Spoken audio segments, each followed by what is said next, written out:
प्रणाम किया दूर से ही मन ही मन। इतने में भगवान बलराम और कृष्ण ने देखा कि अक्रूर जी महाराज आए हैं, उनके चरणों में दंडवत प्रणाम किया और फिर अपने घर ले गए। कुशल क्षेम पूछी।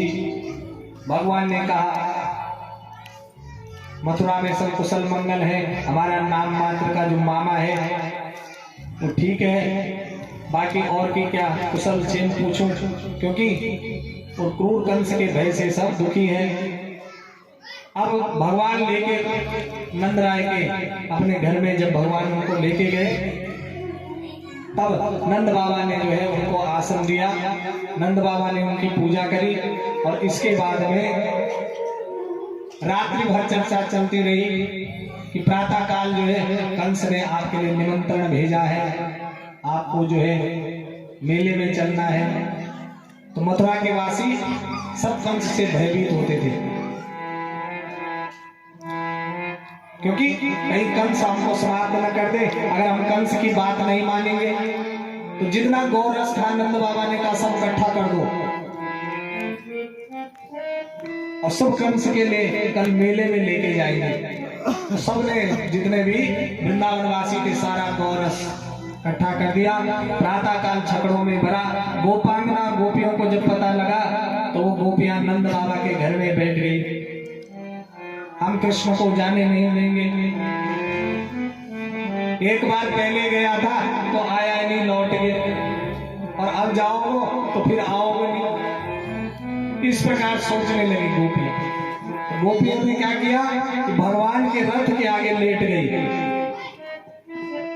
आज प्रातः काल जब भगवान उठे तो माता यशोदा ने भगवान के लिए भोग बनाया और माखन और मिश्री भगवान को अति प्रिय। तो क्या किया कि माखन और मिश्री जैसे ही भगवान की थाली में रखा तो भगवान के आंखों से आंसू आ रहे। भगवान देख रहे उस गौरस को, लेकिन भगवान ने खाया। यशोदा मैया कहती लाला आज खाता क्यों नहीं? बोली मैया तेरे माखन मिश्री की बहुत याद आएगी, इस गौरस की बहुत याद आएगी, क्योंकि माँ की ममता ही ऐसी होती है। आज हमारे पास चाहे बहुत प्रकार के वैभव हैं, लेकिन अगर आपकी माँ जब आपको बचपन में खिलाती होगी उस झांकी का आप दर्शन कीजिए। माँ की जो ममता होती है बालक के प्रति, तो आज यशोदा मैया के आंसू की झरी लगी, एक नदी बह चली। भगवान ने कुछ लिया नहीं, भगवान ने कुछ खाया नहीं। वस्त्र पहने बलराम और श्याम दोनों माता को प्रणाम करके बोले कृष्ण जल्दी लौट आना, और आशीर्वाद दे करके मां यशोदा से आज्ञा ली और भगवान रथ पर चढ़े। जैसे रथ पर बैठे गोपांगनाओं की क्या दशा है, विरह व्याकुल होकर के गोपांगनाएं रो रही हैं। हम रथ को नहीं जाने देंगे, अपने प्राण छोड़ देंगे, लेकिन हम कृष्ण को यहाँ से नहीं जाने देंगे। ये अक्रूर नहीं, ये क्रूर है जो हमारे प्राणनाथ को हमसे दूर ले जा रहा है। इसका नाम अक्रूर नहीं होना चाहिए था। ये सब गोपांगनाएं कह रही है अरे इसमें प्राण नहीं है, कहीं जानता नहीं कि कृष्ण हमारा प्राण है, हम कृष्ण के बिना नहीं रह सकते हैं। जैसे दशरथ महाराज ने जब भगवान राम को विश्वामित्र ने मांगा तो महाराज दशरथ ने कहा कि तुम भरत को ले जा लो, लक्ष्मण को ले जा लो, लेकिन राम को मत मांगो, क्योंकि राम ही हमारा प्राण है, और राम ही चले गया जीवन से तो क्या रह गया आपके पास। तो कहा कि राम कृष्ण को, कृष्ण ज्यादा दिन मत रुकना। बोले मैया मैं बहुत जल्दी आ जाऊंगा। और रथ पर बैठ गए बलराम श्याम दोनों ने प्रणाम किया माता को, और वहां से रथ को अक्रूर जी से कहा कि अब आगे बढ़ाओ। इधर अक्रूर जी ने जब रथ को आगे बढ़ाया तो आगे चल करके अक्रूर जी ने कहा कि मैं जब ब्रज आया ही हूँ, वृंदावन आया ही हूँ, तो थोड़ा मैं यमुना जी का जलपान कर लूं, यमुना का स्नान कर लूं। तो रथ को रोका, भगवान से आज्ञा ली, कहा कि तुम दोनों भाई तब तक यहीं पर रुको, मैं तब तक इतने स्नान करके आता। जैसे ही यमुना में स्नान करना चाहा, डुबकी लगाई कि बलराम और घनश्याम दोनों जल के भीतर देख लिए। उन्होंने कहा कि उन दोनों को तो मैं रथ पे बिठा के आया हूँ, लेकिन ये दोनों जल के भीतर कहाँ से आए? तो देखा कि सामने रथ में वही श्याम और बलराम। दूसरी डुबकी लगाई कि भगवान ने अपना अनंत वैकुंठ साकेत दो लोग दिखा दिया। और विद्याधर भगवान विष्णु की आराधना कर रहे हैं, लक्ष्मी चरण सेवा कर रही है। बड़े बड़े योगी मुनि तपस्वी भगवान का गुणगान कर रहे हैं। गले में भगवान ने सुंदर वैजयंती माला पहनी है, कौस्तुभ मणि पहनी है, हाथ में सुदर्शन चक्र धारण किया है। ऐसे अनेक रत्न भगवान ने पहने हुए हैं और सब विद्याधर सब भगवान की स्तुति गा रहे हैं। बड़े बड़े भक्त भगवान का गुणगान कर रहे हैं। आज यहाँ पर भगवान अक्रूर जी को जो है सुंदर अपना दर्शन करवा दिया। अक्रूर जी ने भगवान की भगवत स्तुति करी। नमोस्तुहं त्वखिल हेतु हेतुम नारायणा पुरुषमाधमभ्यम मनाभिजाता दर्भिंद कोसा ब्रह्मा विरासीत यत लोक। और अक्रूर जी ने स्तुति करी, भगवत स्तुति। भगवान ब्रह्मादि देवता भी जिसकी महिमा को नहीं जानते हैं, शेष जिनकी महिमा को दिन रात गाए, हजारों शेष, हजारों शारदा, हजारों सरस्वती गाए, तब भी उनके गुणों को नहीं गा सकते हैं। प्रणाम किया भगवान के चरणों में। और फिर इसके बाद भगवान ने अपना दिव्य धाम को दिखाया और फिर आगे की यात्रा भगवान यहाँ से करते हैं। अक्रूर जी ने कहा कि प्रभु आप हमारे घर चलिए, पहले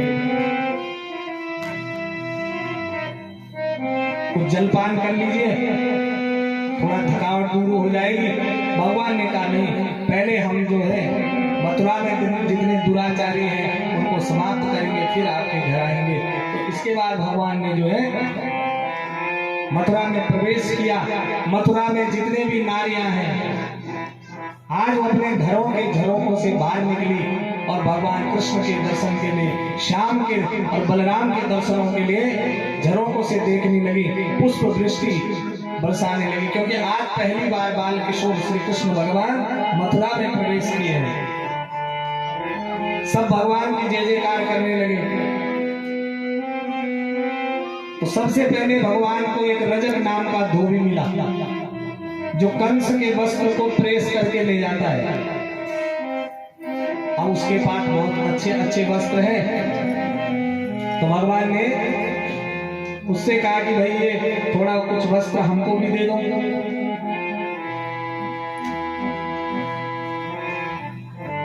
सयाचिता भगवता परिपूर्ण संव्रतो साक्षे पुरुषिता प्राभृतो राज्ञ सुदूर्बलः। आज जानते हो, अरे तुम वन में रहने वाले ग्वाले हो, जंगल में ही रहे हो हमेशा, और महाराज के वस्त्रों की उपेक्षा करते हो। डांटा भगवान के ग्वाल बाल सखाओं को। जब उसने वस्त्र नहीं दिए तो भगवान ने एक घुमा के उसके कान के नीचे मारा तमाचा, और कान से रक्त निकलने लगा। धड़ाम देके वो रजक नाम का धोबी के प्राण फकीर होने भगवत धाम चला गया। भगवान ने कहा तो पहनो, और फिर सुंदर वस्त्र पहने, बोले अब चलो। अब जब चलने लगे तो वो वस्त्र झाड़ू लगाने लगे। कहा छोटे बच्चे के वस्त्र अगर किसी बड़े व्यक्ति के वस्त्र कोई पहन ले, छोटा बच्चा तो कैसे लगता है।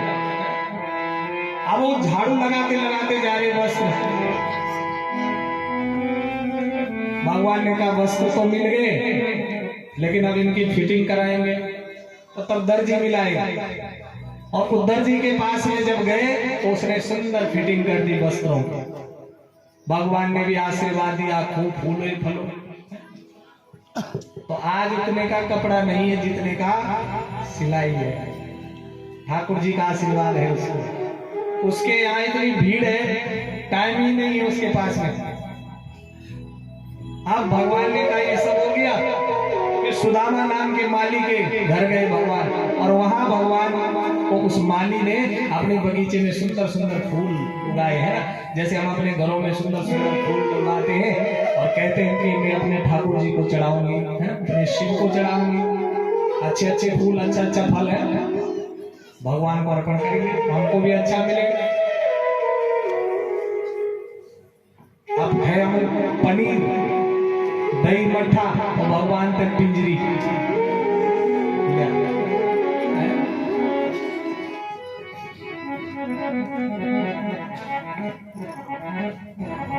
जो दोगे वही पाओगे। अच्छा फल अच्छा फूल भगवान को अर्पण करना। तो यहाँ पर क्या हुआ कि भगवान को जो है उस माली ने सुंदर सुंदर फूल लगे, भगवान ने आज्ञा ली कुछ फूल मिल जाते। माली ने कहा प्रभु ये सब बगीचा आपका ही है, जितने चाहिए आप ले जाओ। तो माली ने क्या किया कि सुंदर फूलों के हार बनाए और भगवान के गले में डाले, और भगवान के बाल सकाओ ने वो फूल के हार पहने। सुदामा माली पर भगवान की कृपा हुई। बोले भक्तवत्सल भगवान की जय। इस प्रकार से अब भगवान आगे चले। अतो ब्रजराज पथेन माधवाहं स्त्रये गृहीतांगो विलेपुच भाजनम बिलोकी कुब्जा युवती वरानना। प्रपंच जरूर है भगवान की सेवा में, पूजा में बैठना है। तो अपने सुबह हमारी यजमान जी सुंदर चंदन वंदन लगा के बैठते हैं यहाँ, और हमारे ब्राह्मणों को भी सुंदर तिलक लगाते हैं सुबह। जोरदार तालियां बजाओ जरा, सुंदर श्रृंगार करके बैठे हैं भगवान के आगे। यही नियम है पूजा पाठ का। शुद्धि बनी बढ़िया हम है ना, रंगड़ों में हम कुर्तो पहन ली और बैठ गया भगवान का आगे, मुख लग गई। भगवान पे प्रसन्नता चाहिए, प्रसन्नता आपकी प्रसन्नता बोलते तो भगवान प्रसन्न हो लो। आप खुद ही छान दुखी तो भगवान बोली भाई चतुर रहेंगे। जब तक तेरा मन प्रसन्न नहीं होगा तो भगवान कैसे ले लेंगे बताओ आप। जिसका माखन मीठा होगा कृष्ण उसी के माखन को खाएंगे। जिस फूल में ज्यादा रस होता है भंवरा वहीं जाता है। तो कृष्ण की भक्ति वहीं बैठती है जहां श्रद्धा होगी ठाकुर जी के लिए। क्या चाहिए भगवान को? दूध दही मट्ठा भैया ना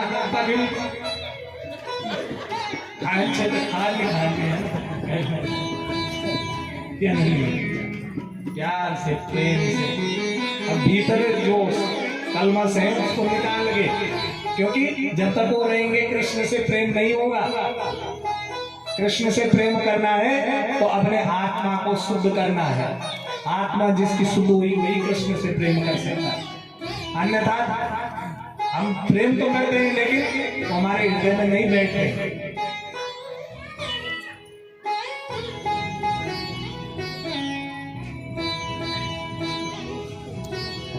फूल जैसे सुबह उगता है ना, भंवरा आता है उसमें बैठ जाता है।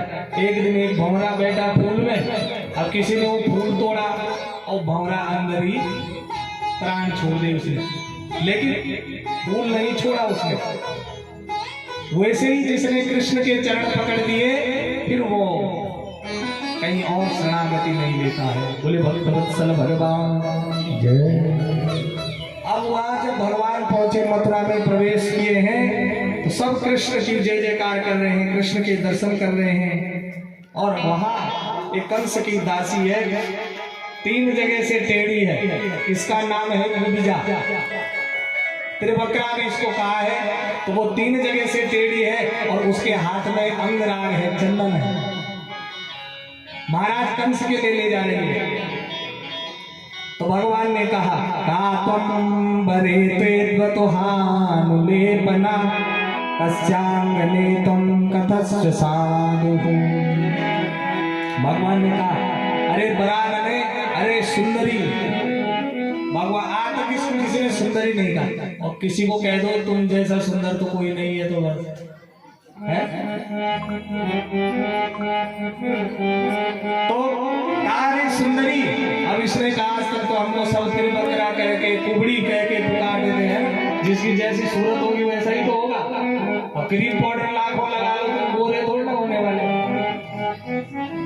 जो स्वरूप है दिया ठाकुर जी ने वही तो रहेगा। तो कहा वो 3 जगह से टेढ़ी, अरे सुंदरी। अब वो कहती है कि भाई मेरा मजाक क्यों उड़ा रहे हो? हम मजाक नहीं उड़ा रहे, हम कह रहे तुम वास्तव में सुंदर हो। ये बताओ ये चंदन किसके लिए ले जा रहे हो? तुम कौन हो? तो कहा मैं कंस की दासी हूँ, महाराज के लिए ले जा रही हूँ। तो कहा महाराज पे तुमने बहुत चंदन लगा दिया, अब थोड़ा ये चंदन हमको भी दे दो। तो कहा ठीक है। तो पहुंचने का प्रयास किया ठाकुर जी पे, पहुंच नहीं पाई। तो भगवान ने उसके दोनों पैर के पंजे दबाए और उसके कानों को पकड़ के उसको सीधा कर दिया और वो सुंदर युवती हो गई। बोले बाल कृष्ण भगवान के बिहारी लाल की। ऐसे हमारे ठाकुर जी दया किए और उसके बाद जो है बाल कृष्ण भगवान ने सुंदर युवती के रूप में वो परिणित हो गए। प्रसन्नो भगवान कुब्जा त्रिवक्रा रुचिरा नमा ऋजि कर्तु मनश्चक्रे दर्शयेन दर्शने फलम। धन्य धन्य कहने लगे अपने जीवन को कि अब से मेरा जीवन कृष्ण का ही है। और आज उसने भगवान का वर्ण कर लिया। भगवान से कहा कि चलो हमारा घर कुछ ही दूर पे है, प्रभु थोड़ा सेवा का मौका दो। तो ठाकुर जी ने कहा कि अभी तो लीला बहुत है, इसलिए हम जाते हुए आपके घर जरूर आएंगे। और भगवान चल इस प्रकार कुब्जा का भगवान ने उद्धार किया। इसके बाद मामा कंस ने अखाड़ा सजाया हुआ है, रंगशालाएं लगाई हुई है, रंगमंच में अनेक प्रकार का से उसको सजाया हुआ है। एक धनुष रखा हुआ है, उसको बड़े बड़े बलवान भी उस धनुष को नहीं तोड़ सकते हैं। कुबलियापीड़ नाम का हाथी जिसको मद पिलाया है, और 2 उसके पहलवान हैं, एक चाण और एक मुष्टिक। उनसे कहा कि जब तुम कृष्ण के साथ लड़ोगे तो उन दोनों बालकों की हत्या कर देना। मथुरा के नगरवासी तो सब कंस की जय जयकार करते, लेकिन आज भगवान की ओर सब देख रहे हैं। रंग द्वारा समासाद्या तमस्मिनी नागमविस्मितम अभयस्त कुबिलियापीडम कृष्णो अम्बष्टोचितम। जैसे ही भगवान ने प्रवेश किया रंगशाला में, वैसे ही कुबिलियापीड नाम का हाथी आ गया स्वागत के लिए। मामा जी ने भेजा है, कैसा स्वागत हो रहा है भगवान का, देखो। और कुबलियापीड़ पे जो बैठा हुआ महावत, उसने भी मद का पान किया है, वो भी भगवान के ओर मारने के लिए झपट पड़ा। बलराम जी ने महावत को नीचे गिराया और ऐसे गेंद की तरह घुमा के पटक दिया। महावत के प्राण पखेरु उड़ गए। बोले भक्त वत्सल भगवान। अब कुबलियापीड़ जब भगवान की ओर आता है तो भगवान उसका एक दांत तोड़ देते। इधर वो मारना चाहते, भगवान कभी उसके टांग के पीछे छिप जाते हैं। फिर वो पैतरा बदलता है, भगवान को खोज के निकालता है, तो भगवान पे प्रहार करता है। कितनी देर कृष्ण ने क्या किया कि कुबलियापीड़ की सूंड पकड़ी और घुमा के उस कुबलियापीड़ नाम के हाथी को पटक दिया। उसके भी प्राण पखेरु उड़े, वो भी भगवत धाम चला गए। बोले भक्त वत्सल भगवान। अब वो जो महाबली मल्ल है, मल्ला नाम सर निर्मणा नाम नटवरा स्त्रीणाम सुमरो मूर्तिमान गोपानां स्वजन सता क्षितिभुजा शाश्वतां सुपित्रो शिशु मृत्युर्भोजपते विराट विदुषं तत्त्वानां परम योगिना वृष्णीनां परम देवता विदितो रंगम गते साग्रजः। मल्लाराम जो महावत हैं, बड़े बड़े मल्ल हैं, दोनों लड़ने के लिए तैयार हो गए। मथुरा वासी ने कहा ये अनर्थ है, हम नहीं देखेंगे इस युद्ध को, क्योंकि बराबर के नहीं है। कहा ये किशोर अवस्था में भगवान ये बालक है और ये इतने बड़े बड़े बालक।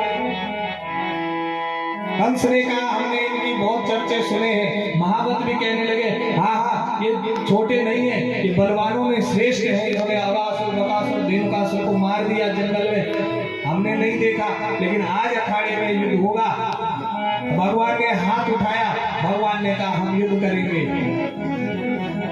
चाणूर और मुष्टिक के साथ में भगवान का फिर युद्ध हुआ। चाणूर को भगवान श्री कृष्ण ने मार दिया और मुष्टिक को भगवान बलराम ने। बोलिए कृष्ण बलराम की जय। इतने में जो है जब वो दोनों मल्ल मारे गए तो क्या हुआ कि कंस घबरा गया। सिंहासन पर बैठा कंस कहने लगा इस वसुदेव के पुत्र को मार दो, इस नंद राय के पुत्र को मार दो, यही मेरा काल है। वसुदेव ने इसको छुपा के नंद के गांव भेज दिया था, नंद राय के यहाँ भेज दिया था, मारो पकड़ो सबके सब। लेकिन आज किसी ने नहीं सुना, क्योंकि उन्होंने भगवान के प्रभाव को देख लिया। सब चुप रहे और भगवान सिंहासन पर चढ़े, कंस को गिराया और कंस के केस पकड़ करके भगवान घसीटते हुए ले जाने लगे। सुखदेव भगवान कह रहे हैं जिस क्षण देवकी के केस जैसे कंस ने पकड़े थे, आज भगवान ने उसके केस पकड़े और घसीट